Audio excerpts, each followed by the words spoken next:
Bhagavate Vasudevaya. Om Namo Bhagavate Vasudevaya. Om Namo Bhagavate Vasudevaya. Narayanam Namaskritya Naram Chaiva Narottamam Devim Saraswatim Vyasam Tato Jayamudire Nashtaprayesha Bhadreshu Nityam Bhagavata Sevaya Bhagavati Uttam Shloke Bhaktir Bhakti Nashtiki. So continuing with the discussion on Srimad Bhagavatam, first canto, chapter 9, passing away of Bhishmadev in the presence of Lord Krishna. Text number 38 onwards. Shit Vishik Hato Vishiranadancha Shataj Pariplut Atataino Me Prasabham Abhisasar Madvadartham Sabhavatu Me Bhagwan Gatir Mukundaha. May he, Lord Shri Krishna, the personality of Godhead, who awards salvation, be my ultimate destination. On the battlefield, he charged me as if angry because of the wounds dealt by my sharp arrows. His shield was scattered and his body was smeared with blood due to wounds. So again, continuing with the discussion of yesterday of Bhishmadev, the wonderful relationship is there between Bhishmadev and Krishna. And Bhishmadev was shooting arrows at Krishna, and Krishna was showing his blood coming out. And very angrily, Krishna charged towards Bhishmadev with this wheel of chariot in his hand. The dealings of Lord Krishna and Bhishmadev on the battlefield of Kurukshetra are interesting because the activities of Lord Shri Krishna appear to be partial to Arjuna and at enmity with Bhishmadev. But factually, all this was especially meant to show special favor to Vishwadev, a great devotee of the Lord. The astounding feature of such dealings is that a devotee can please the Lord by playing the part of an enemy. The Lord, being absolute, can accept service from his pure devotee, even in the garb of an enemy. So this part one has to understand. Of course, we cannot be envious or we cannot have enmity towards Krishna and then thinking ourselves we are devotees. But this part is actually explained in Nectar of Devotion, where bhakti is explained. It should be Krishnanu Kulanam. Anukulena Krishna Anushilanam Bhakti Uttama means it should be favorable towards Krishna, and Anushilanam means we have to cultivate it. So the part favorable is very important. Here Bhishmadev, although he was playing the part of enemy, but Krishna knew he is not my enemy, and Bhishmadev knew Krishna is not my enemy. And Bhishmadev knew he is the Supreme Personality of Godhead, I am supposed to serve him. And this is my service to him, that I have to fight against Arjuna. So Krishna knew the heart of Bhishmadev, Bhishmadev knew the heart of Krishna. So this fighting was not part of enmity. But at the same time, Ravan fought against Ram, Kansa fought against Krishna, Hiranyakashipu fought against Nrsimhadev, Hiranyaksha fought against Varahadev. But that part is real enmity. That part is real fight. And that's why those people are not considered as devotees of Krishna. But here Bhishmadev is also fighting against Krishna. Not just Krishna, he is trying to kill Krishna's devotee. Krishna's very dear devotee, Arjuna. But he is still considered as a devotee. Because his mood was different. So that anukulena is very important. It has to be anukul, it has to be favorable towards Krishna. Apparently it could be something else, it could look like something else. But then we have to understand, or at least Krishna understands what's the consciousness of the devotee. What's the mood of this devotee? So he accepts the mood. That's why he's called Sargrahi. He accepts the sar, the essence, the mood the sentiments, the emotions of a devotee. The outward activity could be, but generally it is not, but it could be different. The Supreme Lord cannot have any enemy, nor can a so-called enemy harm him, because he is Ajita or unconquerable. But still he takes pleasure when his pure devotee beats him like an enemy or rebukes him from a superior position, although no one can be superior to the Lord. Just like when Krishna was little baby and he was in Vrindavan. So we heard of the story of Yashoda Maya, how she tried to bind him up, she tried to threaten him with a stick. Krishna was crying with his mascara coming out of his eyes, smudging all over the face. And Krishna was really crying. He wasn't acting like he was crying. He was really afraid of the stick in the hand of Mother Yashoda. But that is considered a pure devotion service. That Leela is sung, chanted, described, relished by devotees since times immemorial. And also, when Krishna used to go and steal butter and yogurt from gopis' houses. So one day, all these elderly gopis, they caught Krishna in the forest.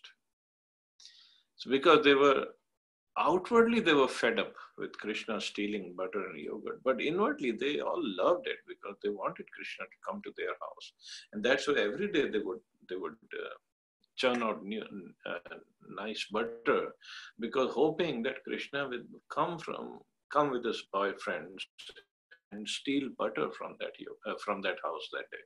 So internal mood was that. Outward could be anything else. So one day all these gopis caught Krishna in the forest, and then they said, let's make fun of him. And then they made him dress up like a little gopi, and they made him dance. Okay, if you dance, we'll give you butter, we'll give you yogurt. And Krishna was dancing like little girls over there, just to get butter and yogurt from these gopis.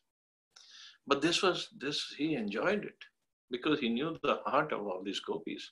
They were really devotees of Krishna. So pure devotees, like Prabhupada is saying, Krishna likes a rebuke from his pure devotees. Bhishmadev played,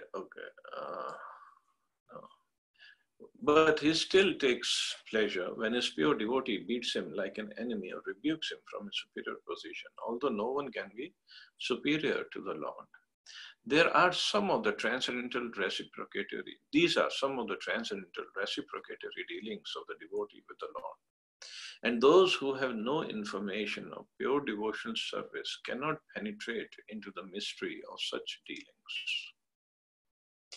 Bhishmadev played the part of a valiant warrior, and he purposely pierced the body of the Lord so that to the common eyes it appeared that the Lord was wounded. But factually, all this was to bewilder the non-devotees. The all-spiritual body cannot be wounded, and a devotee cannot become the enemy of the Lord. Had it been so, Bhishmadev would not have desired to have the very same Lord as the ultimate destination of his life. Had Bhishmadev been an enemy of the Lord, Lord Krishna could have annihilated him without even moving. There was no need to come before Bhishmadev with blood and wounds. But he did so because a warrior devotee wanted to see the transcendental beauty of the Lord, decorated with wounds created by a pure devotee. That this is a way of exchanging transcendental rasa or relations between the Lord and the servitor. See, so beautiful. Bhishmadev wanted to see him wounded by his arrows. So Krishna showed him the wounds caused by the arrows of Bhishmadev. The Lord was so angry. Of course, this anger was also a part of the Leela, part of his reciprocation with Bhishmadev, that Arjun checked him when he was moving towards Bhishmadev. But in spite of Arjuna's checking, he proceeded towards Bhishmadev as a lover goes to a lover, without caring for hindrances.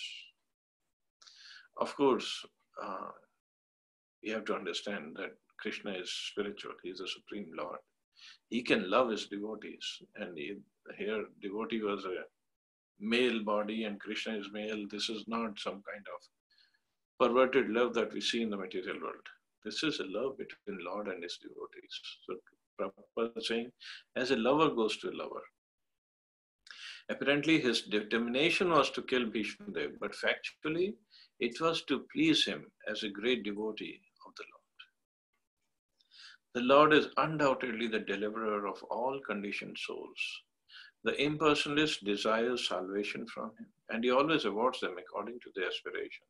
But here Bhishma Dev aspires to see the Lord in his personal feature. All pure devotees aspire for this. So wonderfully explained by Srila Prabhupada. And just imagine the mood of Bhishma Dev and the whole war is just depicted before our eyes, what it must be going on over there at that time. Text 39. Vijayarat kutumba atatotre dhrita hair ashmini tachriyeshniye bhagwati ratirastu me mumoshor yami niriksha hatagata swarupam. At the moment of death, let my ultimate attraction be to Shri Krishna, the personality of Godhead. I concentrate my mind upon the chariot driver of Arjuna, who stood with the whip in his right hand and the bridle rope in his left, who was very careful to give protection to Arjuna's chariot. By all means, those who saw him on the battlefield of Kurukshetra attained their original forms after death. So those who saw him on the battlefield of Kurukshetra attained their original forms after death. So that was the benefit of being a part of this war of Mahabharata. Anybody who saw him there, anybody who left the bodies out there, because it was Krishna there personally, so they all went to the spiritual world. A pure devotee of the Lord constantly sees the presence of the Lord within himself because of being transcendently related by loving service. Such a pure devotee cannot forget the Lord for a moment. This is called trance. The mystic yogi tries to concentrate upon the supersoul by controlling the senses from all other engagements, and thus he ultimately attains the samadhi. A devotee more easily attains samadhi or trance by constantly remembering the Lord's personal feature, along with his holy name, fame, pastimes, etc. Therefore, the concentration of the mystic yogi and that of the devotee are not on the same level. So this is the beauty of bhakti. A devotee sees the Lord.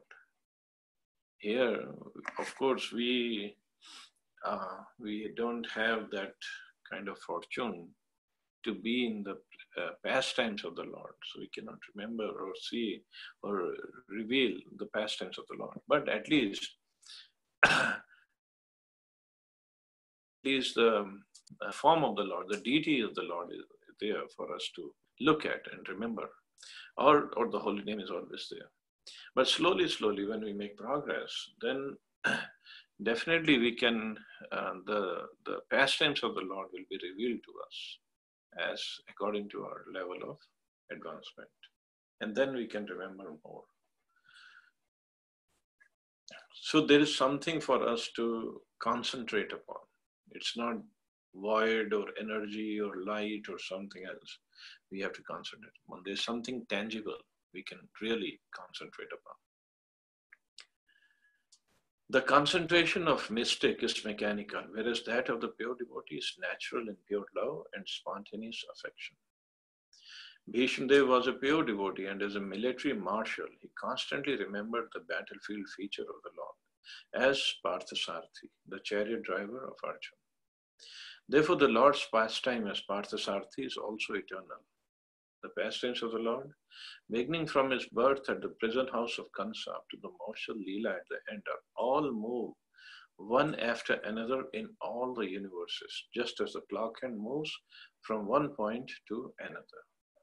So all the pastimes of the Lord are happening in one or the other universe at the same time. And not just Krishna, even Lord Ram's pastimes are happening right now, Narsimhadev pastime, Vamandev, Varahadev, all the different incarnations of the Lord. Some universe or the other, these pastimes are going on. So there are so many universes in the material world.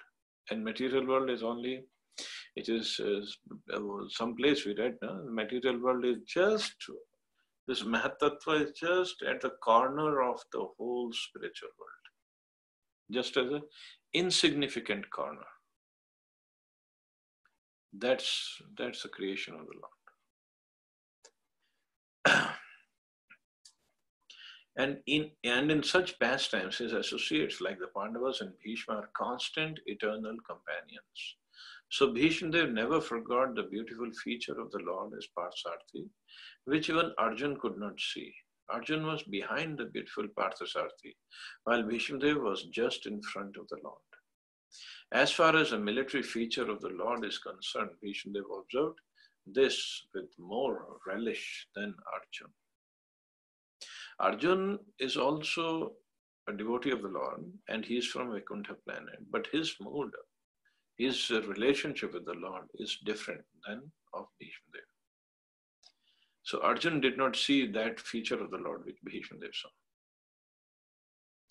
All the soldiers and persons on the battlefield of Kurukshetra attained their original spiritual form like the Lord after their death, because by the causeless mercy of the Lord, they were able to see him face to face on that occasion.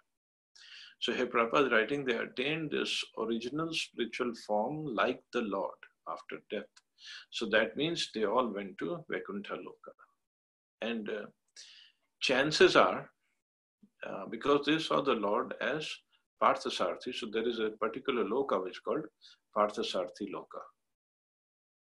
So this is where all these soldiers who died in Kurukshetra, they went. The conditioned souls rotating in the evolutionary cycle from aquatics up to the form of Brahma are all in the form of Maya, or the form obtained by one's own actions and awarded by material nature.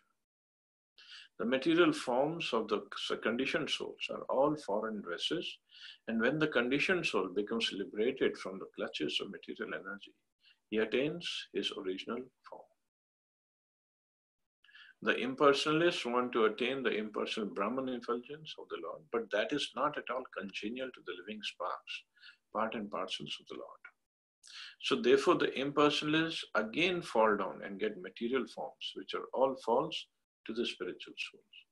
So the impersonalists, those who talk about Nirakar, Nirvishesha, or whatever, those who don't claim that there's an eternal form of the Lord, so they don't have a proper permanent relationship with the Lord. So after, even if the impersonalists reach the level of Brahm Jyoti, they again fall down from that position because the soul needs a loving, eternal, permanent, blissful relationship with the Lord. In Brahm Jyoti, that's not possible. So Prabhupada is writing, they again fall down. It's mentioned in Bhagavatam only, later on. And when they fall down in the material world, again they have to, of course, they don't fall down to that level just like us, because their consciousness level is still very high. So they start from there onwards, and if they come in contact with the devotee, then they can take up devotion service and they go back to Vaikuntha Loka or whichever Loka they are from. Whether Vaikuntha Loka or Goloka or Ayodhya or whichever Loka. A spiritual form like the Lord, either two-handed or four-handed, is attained by the devotees of the Lord, either in Vaikunthas or in Golok planet, according to the original nature of the soul.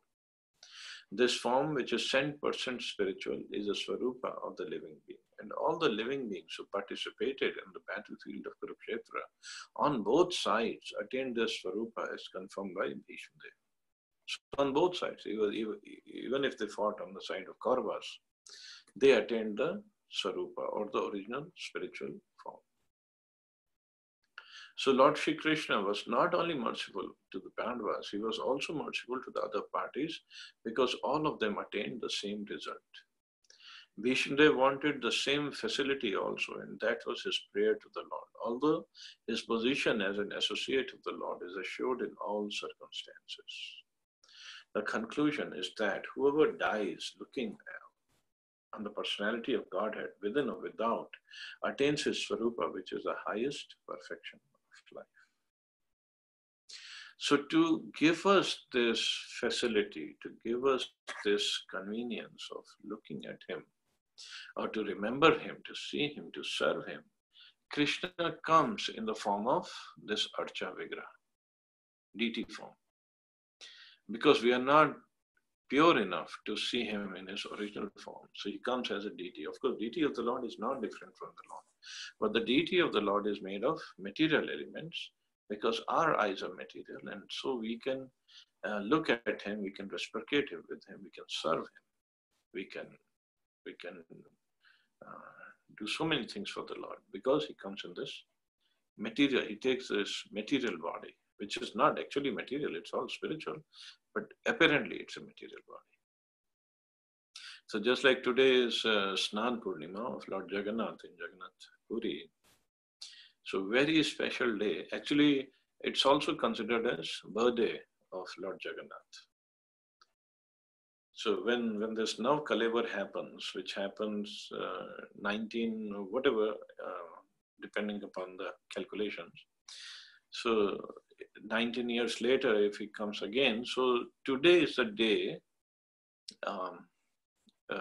when the transfer happens of Brahma, Nabi Brahma, and today is the day then the new deities come out. So it is considered as birthday of Lord Jagannath.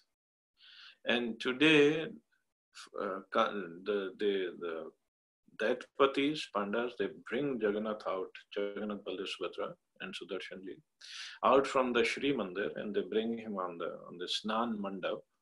If you can, in a while it will start, you can log on over there and on the net and they'll show live. And they really bathe Lord Jagannath with thousands of buckets of water. First they rub all these ointments on his body, and then they pour thousands of buckets of water on him. All the water falls on Lord Jagannath, and it is said after this, there are 15 days later, there is Rath Yatra. So for 15 days, he gets sick. He literally becomes sick. He has fever. When doctors have put thermometer on his armpit and they have found that he had fever. And for 15 days, so he is only given light food, not chappan bhog that he gets every day otherwise. So he gets only light food, khichdi, and some other herbs also he gets to calm down his fever.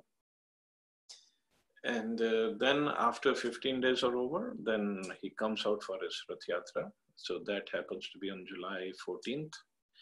So for these 15 days, also there's another pastime of the Lord that goes on is, because Lakshmi ji, his wife, actually the Nirjala Ekadashi that we all observed, that is the day of marriage of Jagannath and Lakshmi ji.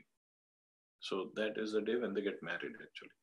So Lakshmi ji is very angry with wife is angry with husband because husband is always busy giving darshan to his devotees and he has no time for her. So for these 15 days, he doesn't give darshan to all his devotees. Only the special pandas can go and serve him. And Jagannath spends time with his wife, Lakshmi ji. So beautiful pastimes. Lord Chaitanya Mahaprabhu, when he was in Jagannath Puri, so for these 15 days, he could not take darshan of the Lord. So he went to Brahmagiri, where the deity of Alarnath is there. So another beautiful temple, beautiful deities are there. So more pastimes happened there. So for these 15 days, these pandas, because they consider Lord as a family member, or they think we are the family members of the Lord. So since the Lord does not eat good food. He only eats khichdi. So all these pandas for 15 days, they will also eat khichdi only. They don't eat anything heavy, anything special, nothing special, only khichdi. And for today, when they bathe the Lord with so many herbs and water and so many other things, and then they have special herbs for him which feed him, because when he gets sick. So by mercy of some of the devotees there, especially this Rashmi from Jagannath Puri, I always get nice bottle of herbs and the oil. So if I don't come back before Rath Yatra, I don't know what Jagannath wants. So Radha Prabhu will go to Jagannath Puri and Pramod Mohanty Prabhu will go. So I'll ask Rashmi to give him those bottles and he can distribute to all of you. Hare Krishna. So any questions or comments? Jai Jagannath. Jai Jagannath. Jai Jagannath Ji.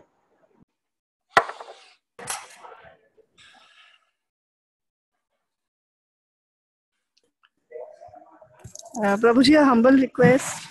If someday you can take a session on Jagannath Ji's pastimes, especially since today Snan Purnima has started and then Rath Yatra in between, if we can hear some of the pastimes of Jagannath Ji, please, if it is possible for you, Prabhuji. We can do it tomorrow. That's not a problem.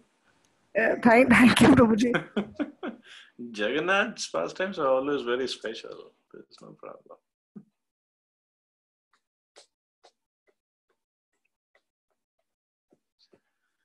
So any other question or comment?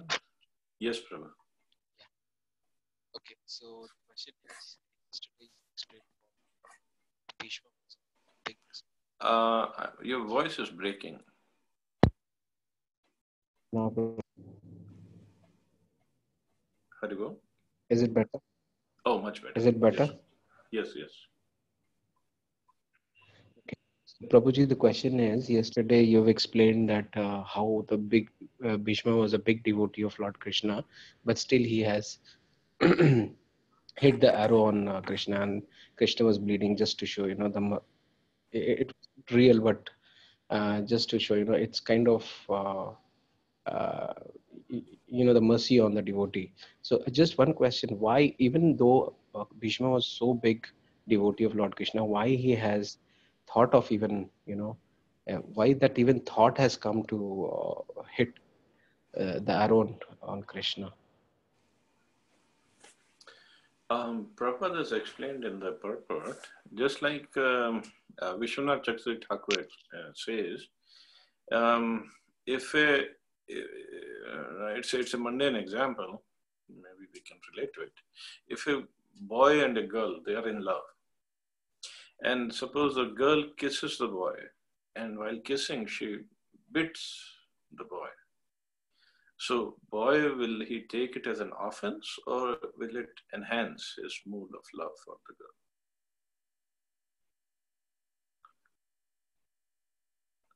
So it actually, according to Vishwanath Chakravarti, it enhances the mood. So similarly, Bhishma Dev, when he was fighting with the Lord, he was fighting with Arjun, and Lord was carrying driving the chariot of Arjun. So it was not in that mood of loving reciprocation.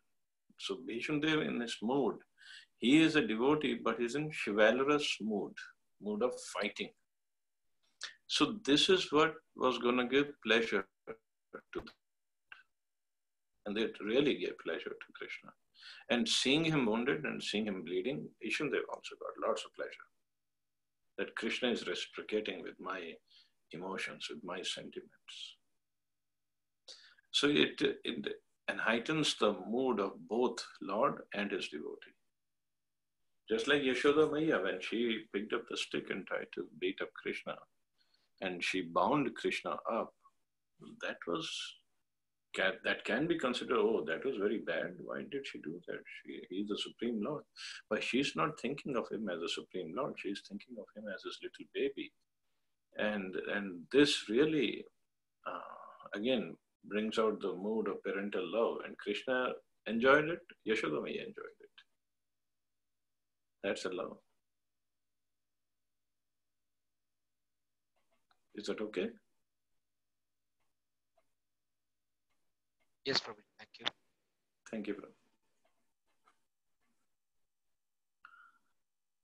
So I guess no more questions. So we can stop here. So everybody have a wonderful day, and try to, if you get a chance, try to watch Jagannath Snan Yatra today on the net. And we'll all see you tomorrow. Jai Shri Prabhupada. Hare Krishna, Prabhu.